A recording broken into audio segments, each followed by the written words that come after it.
Podcast, Amazon Music, YouTube Music o TuneIn. Dale clic a la campanita para que recibas la notificación. Este día en el Corre de la Mañana le damos la bienvenida a... Son las 8 de la mañana con 12 minutos, estamos listos para la entrevista. Antes de presentar a nuestro invitado, quiero dar la bienvenida a Tony Cabezas. Compañero, buenos días. Hola, Diana Verónica. ¿Cómo estás? ¿Cómo seguís? Pues aquí cuidándome y haciendo mi mejor esfuerzo para poder participar de la entrevista esta mañana. Bueno, yo sé que estás muy entusiasmado por la entrevista de hoy, así que gracias por el esfuerzo, compañero. Y quiero saludar a Oscar Chacón, asesor estratégico para Alianza Américas, con quien cada vez que queremos entender qué está pasando en los Estados Unidos en temas políticos, pues es un libro de consulta. Oscar, buenos días, bienvenido. Es un gusto acompañarles, Diana, y pues espero que Tony se recupere plenamente, aunque dicen que la terapia más importante es no hablar. Sí. Va a estar complicado, Tony. Sí. Está complicado, pero bueno. Bienvenido, Oscar. Un placer acompañarles. Hey, una sorpresa, una victoria tan contundente, la de anoche o la de ayer de Donald Trump, con 277 colegios electorales contra 224 del Partido Demócrata con Kamala Harris. ¿Ha sido sorpresa para ti? Pues fíjate que en realidad ya teníamos varias semanas de no conversar. Si ustedes recuerdan, la última vez que conversamos, yo les decía de que la condición de ser incumbente es siempre sumamente ventajosa. Obviamente el Partido Demócrata ha cometido graves errores en esta campaña electoral y ya de hace por lo menos 3, 4 semanas yo venía señalando que me parecía casi inevitable el regreso de Donald Trump a la presidencia, a pesar de las ventajas que ha tenido el Partido Demócrata. Les recuerdo, por si no saben, que esta es la campaña, en lo que va de la historia, la campaña más costosa. Cuando uno suma no solo los apoyos directos a las campañas, sino los apoyos a todos los grupos que trabajan en coordinación con las campañas, o por lo menos en relación cercana a las campañas. Estamos hablando de una campaña electoral que va a terminar costando alrededor de 15.500 millones de dólares. O sea, es una cantidad increíble de recursos financieros y la mayoría fue a grupos apoyando al Partido Demócrata. Entonces, es verdaderamente monumental esta pérdida para el Partido Demócrata. No solamente han perdido la posibilidad de seguir en la Casa Blanca, sino que también ya el Senado, aunque por escasa mayoría, también ya está alineada con el Partido Republicano. Y no será sorprendente que la Cámara Baja, Casa de Representantes, también termine siendo republicana. Todo esto creo de que si viviéramos en España o viviéramos en Alemania o en Japón, significaría una renuncia inmediata de toda la plana de dirección del Partido Perdedor. Desdichadamente no creo que vamos a ver eso en el caso de Estados Unidos. Yo personalmente estimo que hubieron errores graves. Obviamente la misma llegada de Kamala Harris a más o menos 3 meses y medio de este día a la contienda, en sí fue un error que se pudo haber evitado si el presidente actual, Joe Biden, hubiese sido más visionario y hubiera anunciado con suficiente anticipación su intención de no postularse nuevamente y el partido hubiera tenido la oportunidad de un debate más franco sobre cómo abordar el desafío de la elección del 2024. O sea, pero Oscar, ahorita... perdón, la primera situación por la cual el presidente Trump regresa a la Casa Blanca es el Partido Demócrata no definió en un buen tiempo el candidato a la presidencia. No solo eso, tampoco definieron una estrategia adecuada. Y yo pues, puedo hablar más de eso, pero mira, hay que estar bien claros. O sea, el presidente, ahora presidente electo Trump, logra esta victoria basado en una campaña muy disciplinada, una campaña muy centrada en un aspecto clave, el miedo, ¿verdad? Y el miedo tuvo varios vehículos de implementación. Uno de ellos, precisamente el miedo, ante las personas migrantes. Este fue un tema recurrente, un tema que el presidente electo Trump trajo a cuenta cada vez que pudo, no importa sobre qué le preguntaban, él terminaba hablando del tema migración. Y el otro tema es costo de vida, carestía de vida, ¿verdad? Que ha sido, yo diría, los dos temas centrales ante los cuales, nuevamente, el Partido Demócrata nunca fue capaz de articular una narrativa que le pusiera en posibilidad de aventajar al candidato republicano, y por ende tenemos los resultados que ya sabemos esta mañana. Oscar, parecía que una figura disruptiva como Donald Trump luchaba, era todo el mundo contra él, o él contra todo el mundo, o contra una casta, como dice Javier Milei, una casta política decadente ya en Washington. ¿Qué va a pasar con la política en los Estados Unidos? Pues mira, yo he sido alguien que ha planteado la idea de que Estados Unidos necesitaba desde hace décadas, ¿verdad?, hacer un examen mucho más profundo de cómo replantear la oferta de gobernanza democrática en un país que ha venido afectándose cada vez más a lo largo de los pasados 40, 50 años de un problema que en mi opinión está en el corazón de lo que vimos plasmarse de forma culminante ayer, y es la creciente desigualdad económica en Estados Unidos, que genera un enorme sentimiento de abandono, un enorme sentimiento de inseguridad, de ansiedad acerca del futuro, que cuando tú lo combinas con otros cambios drásticos que han venido sucediendo de manera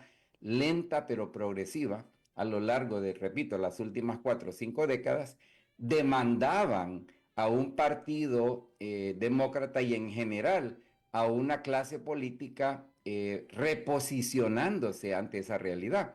Irónicamente, el partido que hizo eso primero, y lo hizo de una manera completamente extraña, ¿verdad?, muy poco convencional, fue precisamente el Partido Republicano en el marco de la campaña electoral del 2016. Ustedes recordarán que en el 2016, cuando hablábamos de candidaturas republicanas, a quien se mencionaba como el heredero de la casta republicana en Estados Unidos era Jeb Bush, el gobernador de la Florida en aquel entonces. Y precisamente Donald Trump logra mandar todo eso al traste y crear un movimiento político electoral que es el que sigue vigente en este momento y que logra captar la imaginación de la gente como si fuese el principal vehículo de cambios en Estados Unidos, a pesar de todas las cosas que Trump ha hecho que en otro momento de la historia hubieran tumbado una campaña electoral de cualquier aspirante a la presidencia.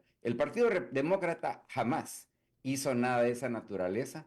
Lo más cercano que sucedió fue precisamente la campaña electoral del 2016, cuando sale últimamente victoriosa Hillary Clinton, pero quien logró imprimir elementos de lo que pudo haber sido una nueva estrategia demócrata era precisamente el independiente Bernie Sanders, que estaba disputando la candidatura del Partido Demócrata.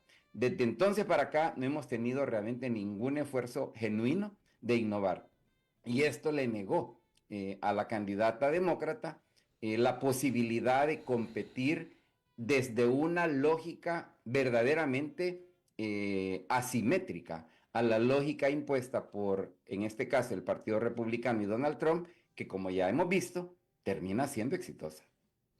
¿Cómo votó el latino, Oscar? Porque ayer leyendo, viendo comentarios, análisis, indistintamente de los mensajes antiinmigrantes, bueno, entre comillas antiinmigrantes del expresidente Trump, que por cierto, en sus palabras de ayer dijo, o sea, yo voy a cerrar la frontera, pero para el que ingrese ilegal, pero yo voy a seguir fomentando la migración legal, o sea, no es antiinmigrante, es una migración legal.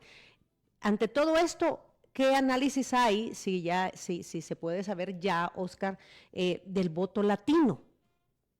Pues es muy temprano para hablar con verdaderos datos duros a la vista. Esto no lo vamos a saber con certeza en varias semanas, porque habrá que analizar cuidadosamente la respuesta a tu pregunta. Lo que hay son encuestas a boca de urna Ujú. que sí dan pauta para saber que hubo un número considerable, particularmente de hombres de origen latinoamericano, incluyendo muchos de ellos inmigrantes naturalizados como ciudadanos, que le dieron respaldo a Trump. Pero esto no es realmente una sorpresa, o sea, ya nos lo decían las encuestas de opinión pública, que había una creciente tendencia dentro de particularmente hombres de origen latinoamericano de apoyar a Donald Trump. Y esto tiene que ver no tanto con la postura del ahora presidente electo sobre temas migratorios, esto tiene que ver con la percepción francamente equivocada, porque la evidencia para respaldar tal creencia es muy vaga, muy superficial, de que un hombre de negocios, un millonario, en este caso un hombre blanco, va a resolver los problemas de la nación de forma mágica. Hay que recordar que Donald Trump estuvo en la presidencia por 4 años y muchos de los problemas fundamentales de la sociedad no tomaron un curso de resolución sostenida. Tampoco creo yo que va a haber magia, ¿verdad? A razón de la llegada de Donald Trump. Hay problemas que son estructurales, que son incluso producto de los grandes sucesos de los últimos 5 años, particularmente la pandemia en torno a COVID-19, que no han sabido ser explicados ni presentados. Por ejemplo, el incremento en la migración autorizada principalmente ha tenido que ver con los estragos de COVID-19 en las economías latinoamericanas, añadiéndole a eso, por supuesto, de la inestabilidad política, los desastres naturales, etcétera, pero también el tema carestía de vida. O sea, ¿por qué las cosas cuestan más hoy en Estados Unidos? Esto tiene fundamentalmente que ver con la disrupción profunda que ha habido en las cadenas comerciales de abastecimiento a nivel planetario. O sea, esto hubiera pasado, no importa quién hubiera estado en la presidencia. Pero, repito, esto empuja a muchas personas latinoamericanas, principalmente hombres, a creer en esta idea de que un hombre de negocios, millonario, Ujú. blanco, nos va a dar soluciones. Y yo te digo, vamos Sí. a ver si es cierto. Ahora, ¿qué va a pasar con el comportamiento de la migración ilegal? Porque se alimenta de países como el nuestro. Claro.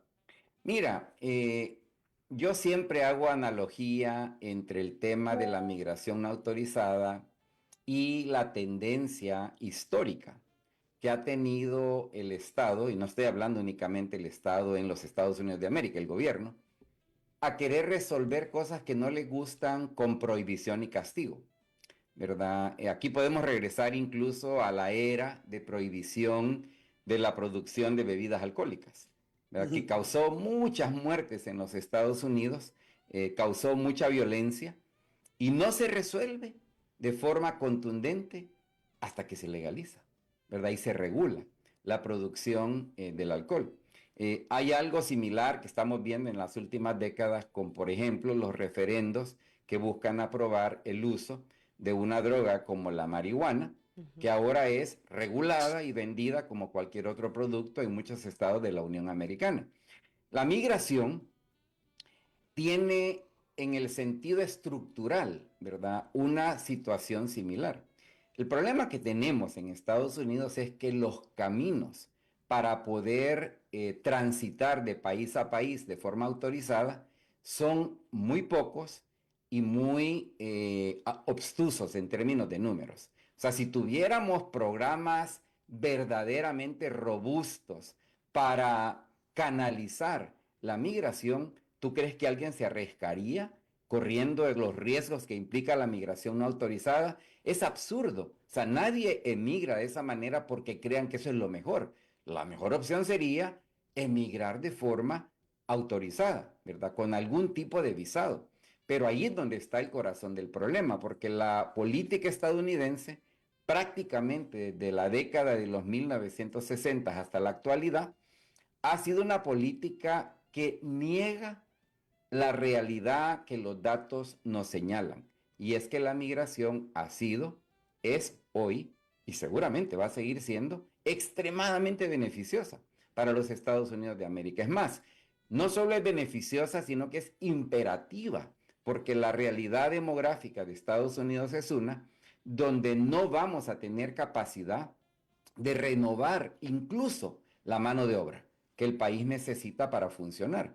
Entonces, si a mí me dice alguien, mire, yo estoy a favor de la migración legal, pero totalmente en contra de esa gente que llega a la frontera, yo lo que les digo es, mire, mientras no se establezcan caminos amplios, generosos, que le permitan a la gente migrar con permiso, con autorización, vamos a seguir viendo este fenómeno de la migración no autorizada que se traduce en concreto en penurias para la gente que busca emigrar de la única manera que ven disponible.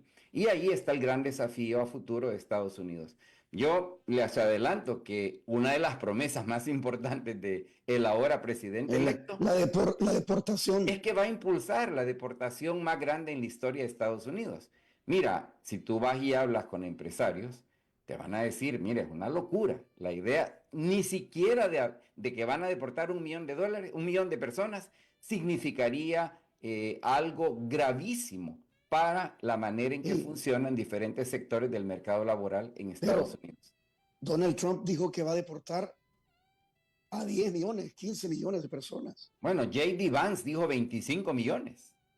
Uh-huh. Por eso te digo, o sea, son cosas que hay que entenderlas hasta cierto punto como estrategias de mercadeo electoral. O sea, Trump, como ya les expliqué, decidió ocupar el tema extranjeros no deseables como un punto central de enfoque de su campaña de miedo. Es decir, los inmigrantes son los que conllevan a que no haya abundancia de apartamentos para arrendar, que no haya abundancia de casas, son los que explican que tú ganes tan poco en tu trabajo, son los que explican de que no hayan buenos programas de asistencia social en el campo de cuidado médico, educación, etc. Y si tú te pones a pensar, o sea, ninguno de esos desafíos fueron creados, ¿verdad?, por las personas migrantes. Cada uno de esos desafíos que son reales requieren de un abordaje serio de política pública, para lo cual yo no he visto ninguna oferta ni de los demócratas ni de los republicanos para verdaderamente solventar. Entonces, estamos hablando de nuevamente una campaña de miedo y yo francamente me pregunto, ¿cuánto de esto que hasta cierto punto se entendía como estrategia de mercadeo electoral para alcanzar lo que ya alcanzaron, la victoria, se va a traducir, ¿verdad?, en una gestión de gobierno comenzando en enero del próximo año? Ya en el momento de los cubos, dices tú, ¿verdad? ¿Cómo, si se va a implementar o no se va a implementar? O sea, se votó entonces pensando más en el tema económico que otra cosa, en el como dicen muchos, en el bolsillo, indistintamente de la edad de las personas. Mira, hay una configuración, siempre es problemático tratar de reducir algo como lo que pasó anoche con la elección, o por lo menos con el último momento del proceso electoral estadounidense que culminó anoche, a un tema, ¿verdad? Porque yo siempre soy muy escéptico de esta idea de que debemos culpar una cosa, ¿verdad?, como la causante. Eso es como cuando la gente me pregunta a mí, mire, ¿cuál es el problema por el cual la gente viene a Estados Unidos? Yo les digo, no hay uno, o sea, es un conjunto de factores que explican lo que ha pasado. En el caso de Estados Unidos, yo les señalaba a ustedes que el problema, digamos que la condición estructural que hace posible que un Donald Trump y un partido republicano articulen una campaña como la que articularon, es el acumulado de los últimos 40, 50 años de descontentos. O sea, el público estadounidense tiene buenas razones para sentirse olvidado, para sentirse inseguro, para sentirse ansioso hacia el futuro, pero ninguno de esos problemas fundamentales que conllevan a esa condición tienen que ver con la migración. Pero aquí es donde se conjuga, ¿verdad?, la promoción del odio hacia los extranjeros, la promoción, francamente, del desprecio hacia las mujeres inteligentes, la condición de también decir que el problema es China, ¿verdad? O que el problema es Joe Biden o que era Kamala Harris. Son maneras simplemente de fortalecer tu argumento fundamental, porque a lo que le ha atinado el Partido Republicano, demostrado por el resultado electoral, es a saber capitalizar, ¿verdad?, los miedos existentes y empacarlos en una campaña de mercadeo electoral que conlleva el resultado que ya conocemos. Que se tuvo anoche. Muy bien. 8:32, compañero Oscar, tenemos que hacer una breve pausa comercial, me dice la productora Sheila Valdés, y regresamos en breve conversando con Oscar Chacón de Alianza América. Mientras tanto, yo ya no sé cuántas bolsas te debemos de Cherito Café, Oscar, pero ya son varias. Ustedes me deben un quintal. Voy a venir a traer. Yo creo por ahí, por lo menos unas 5 fácil te debemos, así que te invitamos ¿Cuándo vas a venir a El Salvador, Oscar? Voy a estar, de hecho, entre mediados de diciembre y final de diciembre. Bueno, pues aquí te esperamos en cabina. Qué mejor momento para celebrar con los amigos que en la época de Navidad, así que te pasas por la cabina para darte tu Cherito Café. Mientras tanto, agradecemos a Cherito Café. Yo sí les estoy dando chile porque yo sí lo estoy disfrutando. Cherito Café 100% salvadoreño, que usted lo puede encontrar en Bolengo Plaza, en el Boulevard del Hipódromo, en las tiendas Tengo o a través de las redes sociales, @cheritocafé.sb. Ya vino San Martín, compañero, también te voy a... ¿Cómo es? Un indio menos, una tortilla más ahora. Ya vino San Martín, trajo yogurt, el típico salvadoreño con chorizo, pancakes. Así que vamos a disfrutar del desayuno de San Martín y gracias a Línea Rosa, el servicio de transporte conducido por mujeres para transportar mujeres, que nos ha trasladado los desayunos desde una sucursal de San Martín hasta nuestra cabina. @Línea Rosa, la puede encontrar en las diferentes redes sociales o también a través de Línea Rosa App. 8:34, regresamos entonces, compañero, con Oscar Chacón en breve.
Las 8:44 estamos conversando con Oscar Chacón, asesor estratégico de Alianza Américas, tratando de analizar qué es lo que sucedió ayer en los Estados Unidos y el por qué Donald Trump se ha convertido en el virtual ganador de la presidencia de ese país. Un análisis en caliente, ¿verdad? En caliente, exacto, en las primeras horas, Oscar. Y fíjate que hemos estado hablando de cómo votó la gente, del por qué, entonces nos explicabas tú más o menos las causas de, y aquí tengo un comentario de Marvin Alvarado. Marvin es un radioescucha, es un salvadoreño que reside en Nueva York y dice lo siguiente: buenos días, yo como inmigrante latino voté por Trump por, primero, la inflación y el aumento a los impuestos, y segundo, el manejo de los ilegales dándoles todo, vivienda, seguro médico y cupones de comida sin ser legales. Mi voto fue por castigo. ¿Qué piensas al respecto?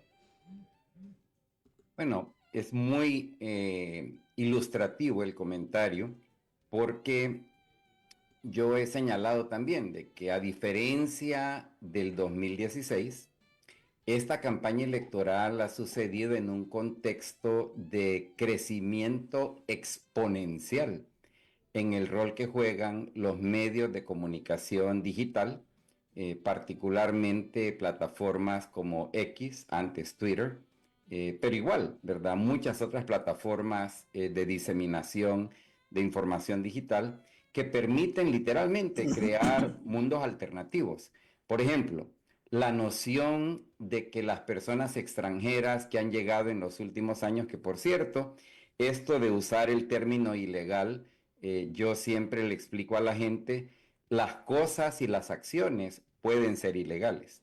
Las personas nunca son ilegales. Es más, te ilustro diciendo que un asesino convicto no le llamamos ilegal, le llamamos asesino convicto y está en la cárcel.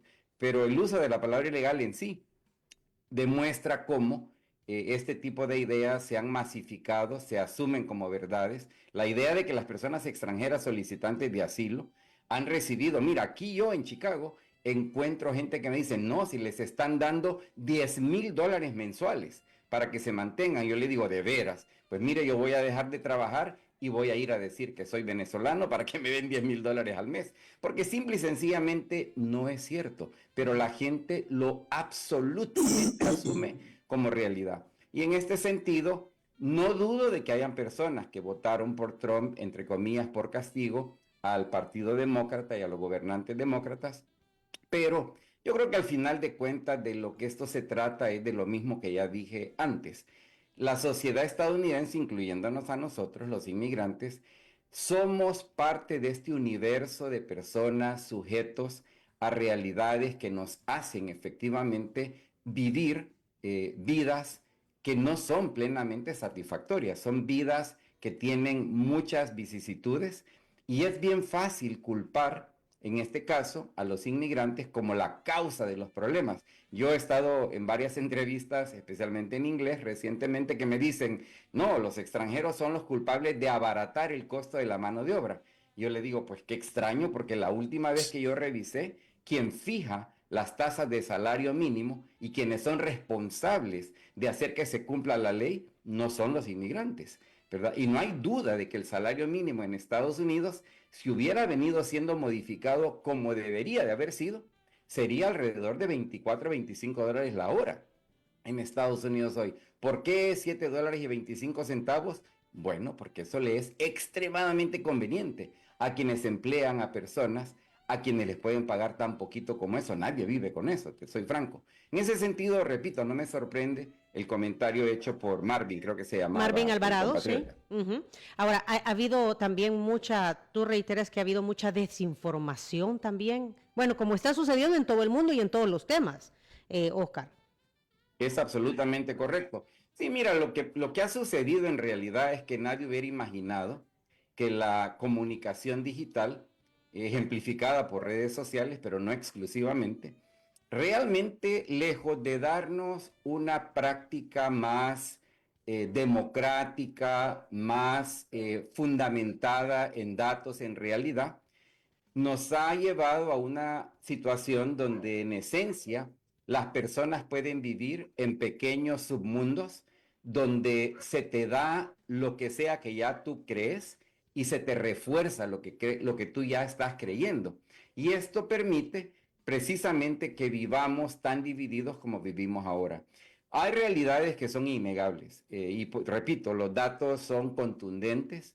La familia estadounidense de hoy lucha más para llevar una vida más o menos confortable, tienen que endeudarse mucho más, tienen que pagar mucho más por muchas cosas de lo que deberíamos. Y esto, repito, genera insatisfacción, sentido de olvido, y es fácil, por lo tanto, creer que un extranjero es el responsable de esto, cuando en realidad las causas de esto tienen que ver con una negligencia en la modernización de las políticas económicas, sociales de un país como Estados Unidos, que a diferencia de otros países desarrollados en el mundo, no valora verdaderamente el bienestar de las personas. Y esto debería de incluir a los extranjeros también.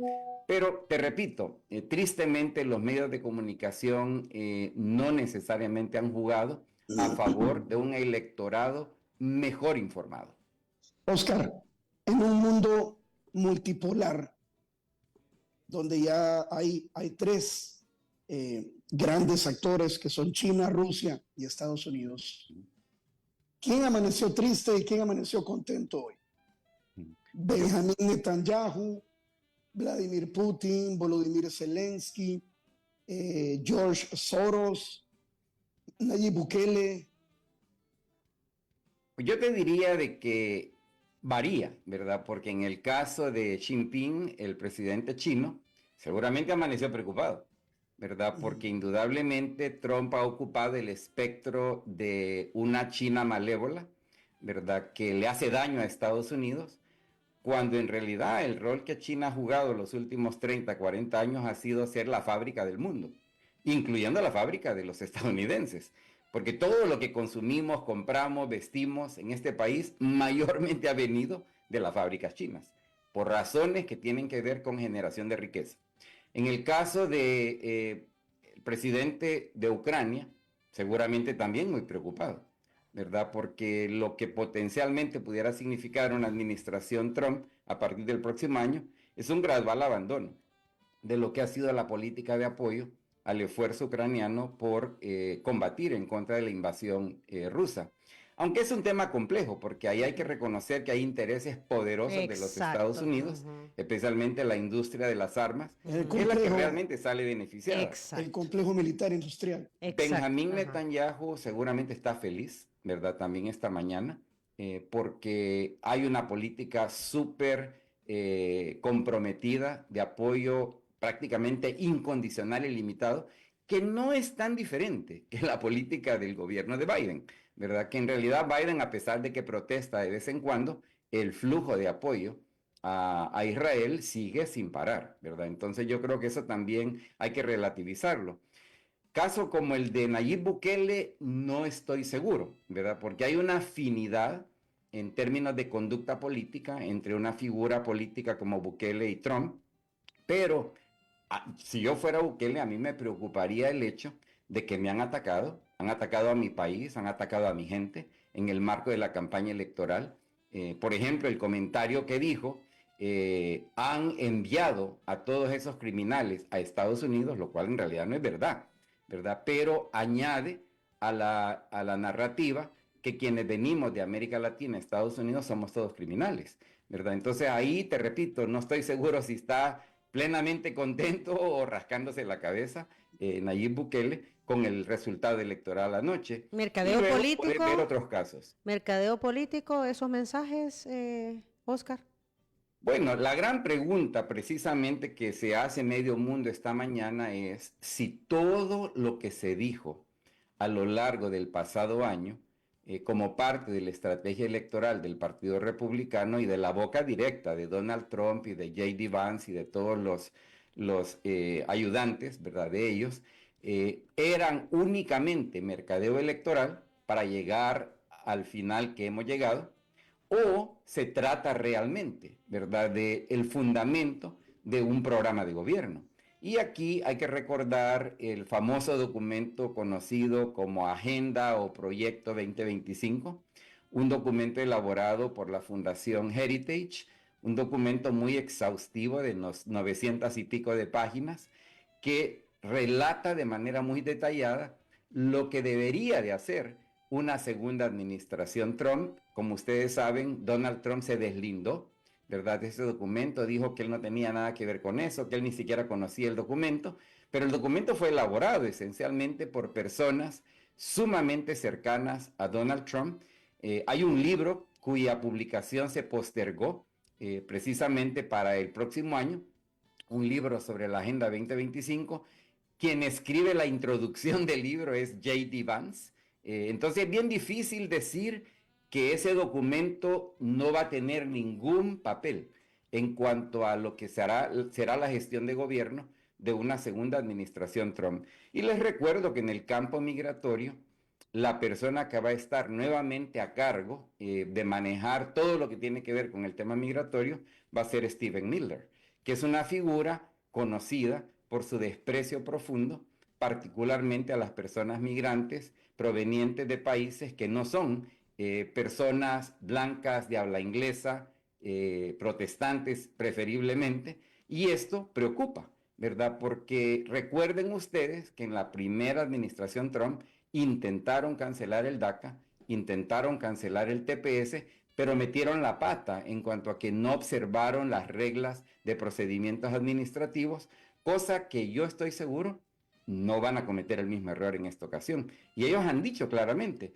que van a eliminar todos estos programas. Eso nos afecta, en el caso directo de El Salvador, por las personas que siguen siendo beneficiarias de una protección como lo es el TPS. Muy bien, son las 8:55, tenemos que finalizar. Compañero, ¿tienes algo? Sí, ya se nos terminó el tiempo, pero si tienes algo para finalizar, porque aquí tengo a Sheila diciéndome que se nos ha terminado el tiempo. Sí, es que una de las cosas más importantes que dijo Trump anoche es que no va a arrancar, no va a iniciar ninguna guerra. Que al contrario, la va a parar, ha dicho. Eso creo que es importante que lo comentes. Bueno, es que no iniciar conflictos no quiere decir no seguir los que ya están. Entonces yo creo que hay una diferencia entre iniciar nuevos conflictos y mantener conflictos que ya están. Por eso digo, no sabemos, al final de cuentas, si efectivamente va a haber una política de abandono del caso de Ucrania. No sabemos si va a haber una política de reforzamiento del apoyo estadounidense para Israel y expandir esa guerra a otros confines en el contexto del Medio Oriente. Hay muchas cosas que pudieran pasar sin que necesariamente implique iniciar nuevos conflictos, sino simplemente expandir conflictos que ya están latentes alrededor del mundo. Ok. Vamos a ver si es cierto, ¿verdad? Sí. Ya veremos. Si con una llamada telefónica a Vladimir Putin Vamos anulara todo. Ajá. Acuérdate que no negó que ha estado en comunicación con Putin a lo largo de la campaña. Sí. Y Oscar, muchas gracias. Al contrario, es un gusto. Gracias, Oscar. Espero que te recuperes pronto, Tony. Gracias, Oscar. Bueno, y gracias a todos allá en el estudio. Diana Verónica, hasta pronto. Ok, te esperamos a mediados de diciembre entonces, ¿no? Correcto. Ahí les aviso. Ok, un abrazo, gracias. Igual para ustedes, adiós. Gracias, Oscar. Bueno, y si usted, compañero, salud también, ¿verdad? Ibas a estar con nosotros en el momento de la entrevista.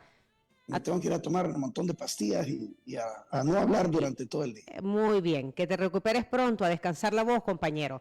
Son las 8 de la mañana con 57 minutos. Si usted quiere conocer las declaraciones de Oscar Chacón, asesor estratégico de Alianza América, sobre las elecciones presidenciales en los Estados Unidos, ponga mucha atención a lo siguiente. Si quieres volver a escuchar esta entrevista, ingresa a 360podcast.sb, el primer hub de podcasteros salvadoreños. Sigue a Diana Verónica y Tony la entrevista en Spotify, Apple Podcasts, Amazon Music, YouTube Music o TuneIn.